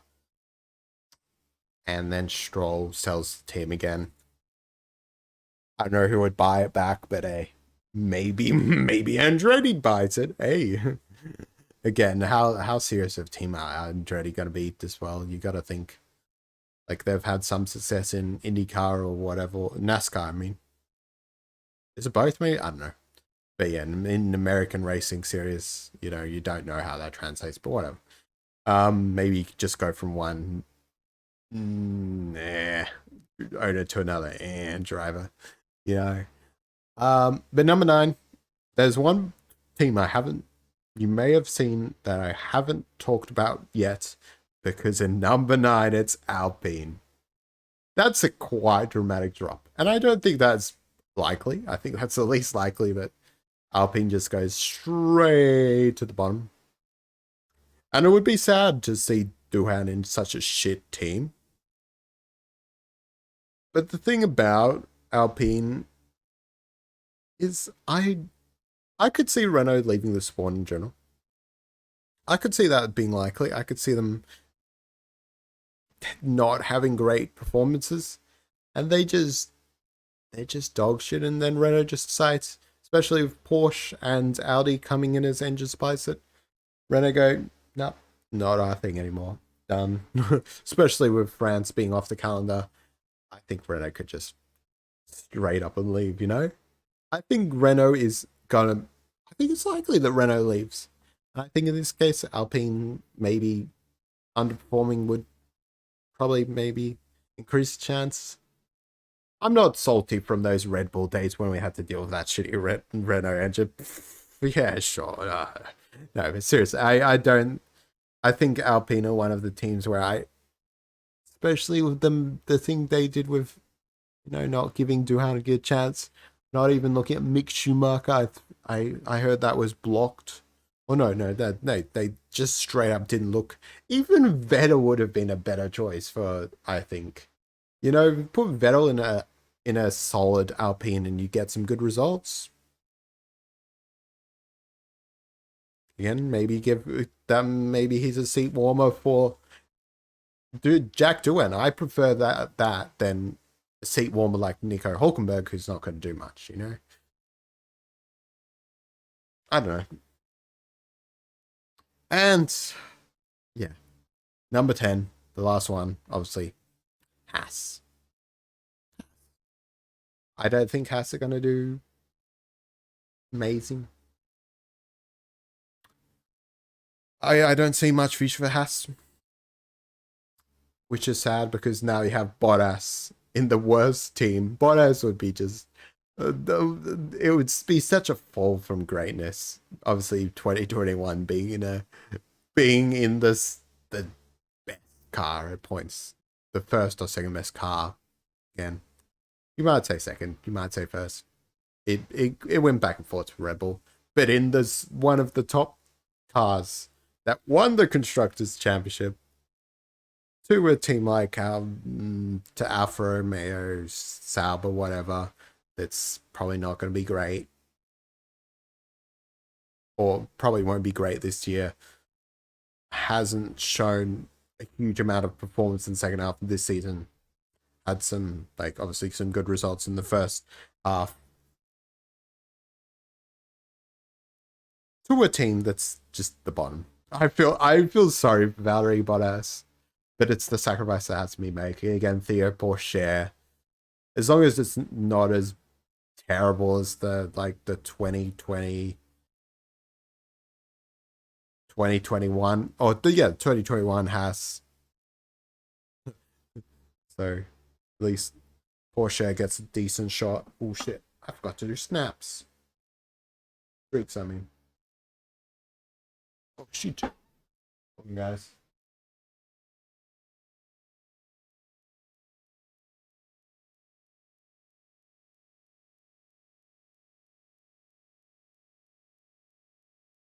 Hold on. Very important. I can't lose this shit. I've got 324 snap. I'm a basic white bitch. I know. I fucking know, okay? Okay? You can stop. Okay. No, I don't know. I don't know. Something like that. Whatever. But yeah. I think it's a sacrifice that has to be made, and I don't think maybe Haas are one of those teams that also like just don't really go anywhere and sell their team again. Haas hasn't had the best luck, to be honest, and I don't think I see Haas even. The best Haas I think I've been able to do is maybe midfield. Do they get any better? I don't think so. You know, honestly. But there, that concludes how the teams form. Now, quickly, I want to do the top 3 for the Drivers' Championship. Really quickly. This is my preferred top 3. You'll be surprised. This is a bit surprising. So number 3. Well, number 3 is not too surprising, but number 3, let's go Norris. Norris and the McLaren. I'm willing to admit that Norris is probably going to be the better driver for a while. It's a bit too early. It's a bit unrealistic to say Piastri could then be like in the 3rd best team, get the 3rd in Drivers' Championship. Maybe he wouldn't be too far behind. But maybe we could say he's 6 or something. You know, maybe Perez, Checo. Perez, Checo. Yeah, so 4th, 5th, yeah. Perez and Checo are ahead of him. You know, maybe Piastri might be 6. Maybe he beats Sainz or Perez, I don't know, gets a 5th. But I don't think Piastri, even if I really wanted him to, could get that 3rd. I think Norris, it would be nice to see Norris doing something to get that, to get something decent. Get a decent performance. Let's see a bit of what Norris can do in the future. I think that would be really great to see Norris. Good. Is there anything more I can say about that? Not really. Let's see. 2nd. This is the surprising part. 2nd, I'm going to say Verstappen. You guys probably know I'm a Verstappen fan. If I haven't talked about it about a million times. I really like Max. You know, he was same age when he came into the sport. And I was like, boo, another young kid, you know. And now he's a 2-time championship at 25? 25 years old, and I'm someone who still lives with their parents and does have a job at least at 24. So it's like, you know, there's a big difference between what we're achieving in life. I wish I was Max Verstappen. But it was you know, I've been a big fan of him since he came in sport. It's based off that we were the same age pretty much. Again, a few months difference. But yeah, I think in this case, Verstappen, maybe with that wind tunnel penalty, maybe with just because I think he's going to win 2023. Maybe he missed out in 2024 because first, comment below who you think's going to win. I know there's not going to be any comments, but hey. Maybe someone wants to, you know, write down. First, it's not Piastri. I've already said that. I've already said Perez and Checo. Checo and Sainz were going to be 4th and 5th. So while I could pull out Alonso wins in the 7th best, the 8th best car, or fucking I don't know, George Russell or Daniel Ricciardo win the 4th best car. Let's be honest. 2nd best car is the Ferrari. So in this case, I'm saying Leclerc wins in surprising fashion, in sort of a weird kind of like they don't win the constructors championship, but Leclerc is the better driver. I think. Look. Is it likely? No, I don't think so. I think if Ferrari drops off, especially.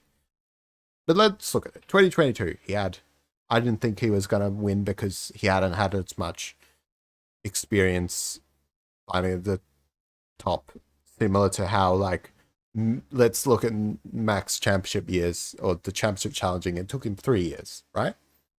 2019, he was first in the championship conversation. I think 2018, he was beaten by Ricardo. Or was he? Or maybe not. Let's look at that real quick.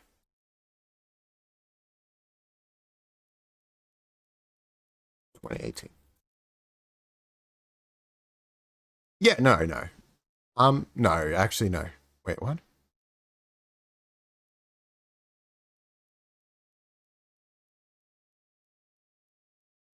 Oh, no, this is... Okay. Driver standings. Okay, let's look at, yeah, let's look at all. No, okay, so Max actually beat Ricardo, which makes sense. But he was down in fourth. You know, the real championship competition was between Vettel and Hamilton. He nearly beat Kimi for the third spot, but the third was so far away. Let's be honest. So in this case, I think Verstappen really had his first shot in 2019. Obviously, he didn't win. The car wasn't good enough. / he made a few mistakes. Plus, I don't know, whatever. Can't exactly remember why he didn't win. 2020 was just a dominant Mercedes performance. There was no way he was gonna win that. He came close, and that's where I think it really shows that 2020 finally being his year makes sense. Obviously, the car was good enough, but he had that 2 years performance. Let's look at Leclerc. Say Ferrari keeps up the pace, it doesn't fall off. 2022 was the first, really, you could say, where he's competing. Maybe you could say 2019, but still. 2019 was more a fight between Red Bull and Mercedes. You know, the Ferrari was a bit far behind. Same with 2020 and 2021. So let's say 2022 is the first year. I mean, 2023, he has another shot. 2024 was there, that third season. I think that fits that kind of that debate. That, like, I think happened with Vettel as well. Obviously, even Vettel. Let's look at Vettel's performance. Vettel's statistics. I think he had that decent year in Toro Rosso where he was close to competing. Yeah, let's look at it. Like, yeah, again, he had first full season in Toro Rosso. Let's count that as his first year of nearly getting close, but he was in 8th, so he was far behind, but he's still got to win. Let's count that. Then we look at Red Bull, his first year in Red Bull, 2009. He got close. 2020 he won. I think that should be a golden rule. I think team drivers really need that 3 years, I feel like, of championship, and on the third year maybe they'll win. I think that's the golden rule, I feel. Maybe you say Lewis didn't follow that, but whatever. Lewis is just a different driver. He's a different breed. Same thing with like Schumacher. But you look at any other, even Nico Rosberg. Like, look at Nico Rosberg. He follows that as well. Sorry for being my dog, by the way. I don't know what's going on with him.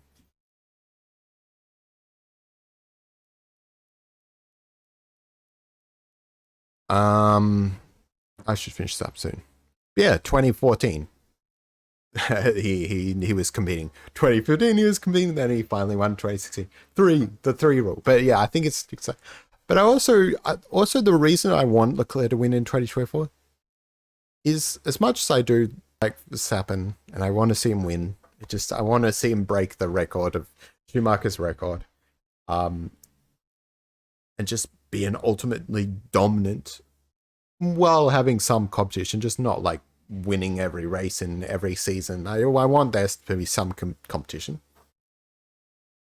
Holy shit, I think I might be a bit low blood sugar, so I won't take too long for the rest. I do want to see a new driver win. It would be fun to see a new driver. I feel like it would. You saw Verstappen's 2021. His first, he was crazy. Even his second one, oof. You see, Sebastian Vettel's first. Whoa, the the the celebration there, that was crazy. That was cool. I think it would be cool to see Charles Leclerc win and have his first championship celebration. That's cool. Him even dominating, or not dominating, but him being on the top of the driver's standings for so long, for much longer than 2020, for example, 2022, for example. That would be cool to see him win a new driver, and then when 2024 and 2025 we can have Verstappen win again. Back to Verstappen. But yeah, no. Even though honestly I was considering like maybe not Leclerc, maybe Norris, for example. But because I'm not a big Charles fan, to be honest. For me, Charles isn't the most unlikable driver. I don't hate him. I don't even dislike him. I'm just not a big fan for some reason. Again, I wanted to see Carlos Sainz win more than I wanted to see Charles win this year, to be honest. But like, if I really had to say, like, for example, me, Charles Leclerc is like in the middle of like Lando Norris and George Russell or something, for example. Like, Lando Norris is a bit meh. I mean he's decent. He's a bit immature, to be honest. But whatever. Then Charles is kind of like, I don't know about him. Then there's George Russell, who's like, I don't like him. I never liked George Russell, especially this year where he's all like PR 63. But yeah, I mean, that's my example. I would want to see a new driver. Let's see a new driver win. I would still want to see Verstappen win a decent amount. Let's see. But yeah, no, that's that. Yeah, that's my 2024 ideal season. I'll wrap this up because yeah. It's gone on long enough. Again, I didn't want this to be a 2-hour one, but hey, whatever.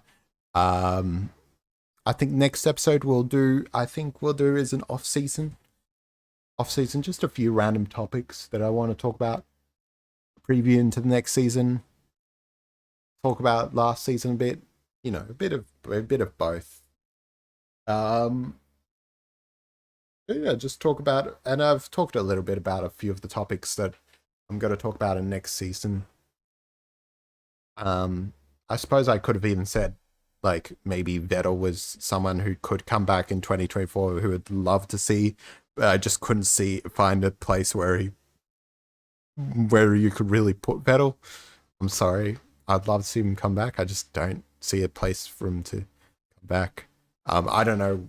That was just a random one. I was just thinking because I want to talk about Vettel a little bit in the off-season special that will probably be the next one, maybe in a few weeks' time.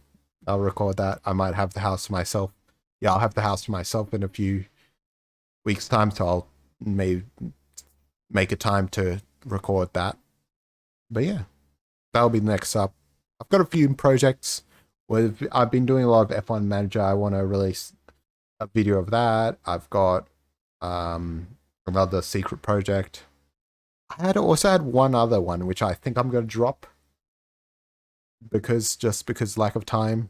Like, I'm stuffing a bit too much in too little time.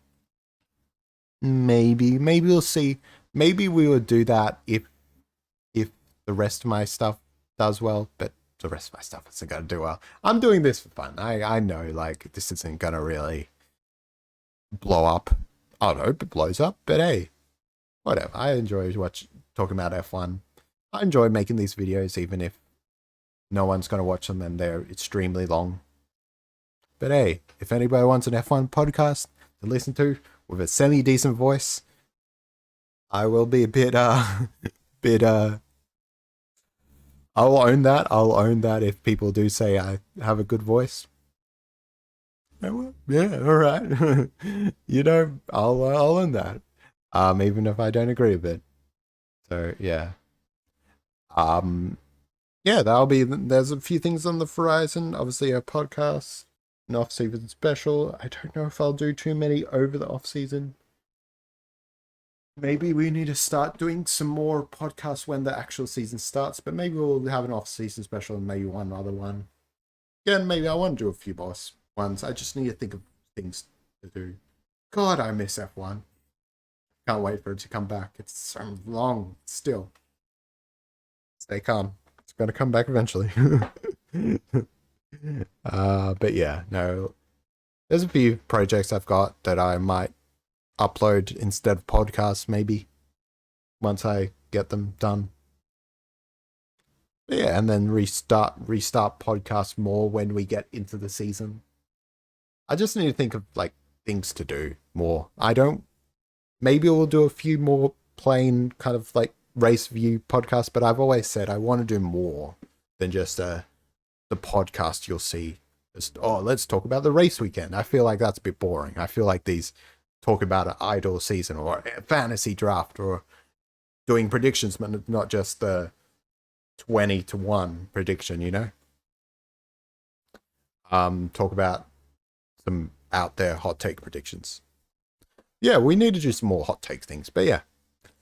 Apart from that, yeah, I'll stay tuned for that new thing coming up. We might have the F1 Manager come out between then, possibly the first episode of my F1 Manager series, which I think could be cool. We shall see. Hopefully I get that edited up. I really need to work on a few other things as well. A few more personal projects, a few things for work, a few programming things that might help me get my next job. Because I really need to, practice my programming skills if I want to get a programming job next year. But yeah. So yeah, I'll keep you updated on the F1 Manager and hopefully I'll release soon. I'm a decent amount through editing actually. I'm probably like 3/4 through editing that. So yeah. It should have come out soon. Maybe get the last quarter of that edited and then the finishing touches as well. Yeah.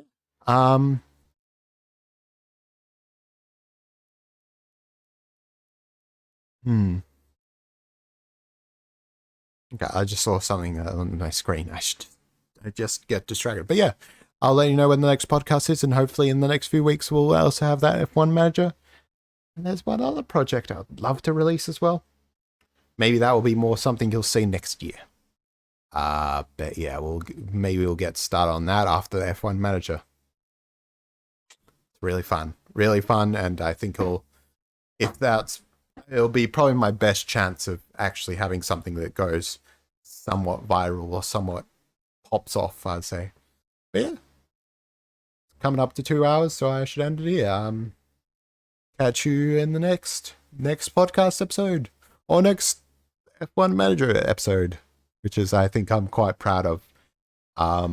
That I hopefully will continue, just not pass through the few races I have done of F1 Manager, but I might make it in a whole series potentially. We shall see. I've been too addicted to F1 Manager, and so we'll see. Yeah, catch you in the next episode or video or anything. We'll see what we next record. I might even record a few YouTube shorts, to be honest, or even take a few YouTube shorts from some of these episodes and make them into shorts. Or I might even make a few like one-offs that I talk about for like 5 to 7 minutes or something, similar to what I did with Ricardo. But I might save those for those mini ones more for the next episode in the off season. Anyways,